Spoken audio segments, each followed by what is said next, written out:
my name's Amelia Baker and I study biology, chemistry and business at Abbey Sixth Form, and today I'm going to attempt to show you how you can make ice cream at home using salt and ice. So ideally you'd want to have Ziploc bags, but I don't have any of those, so I'm just going to use freezable bags and then tie it up really tight.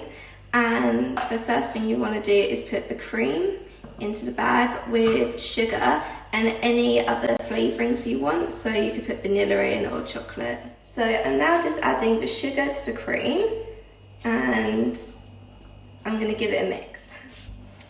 Okay, so in a slightly larger Ziploc bag you're going to want to add ice and then your salt. So I'll just add the salt now.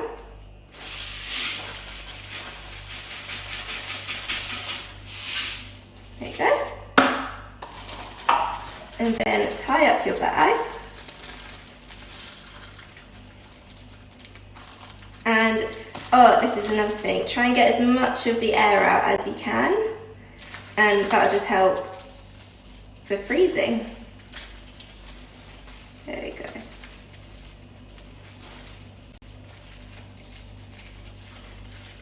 And then you put it in the salt and ice mixture, and then tie up your second bag. Now that the whole thing is combined, you're going to want to shake it for about 15 to 20 minutes.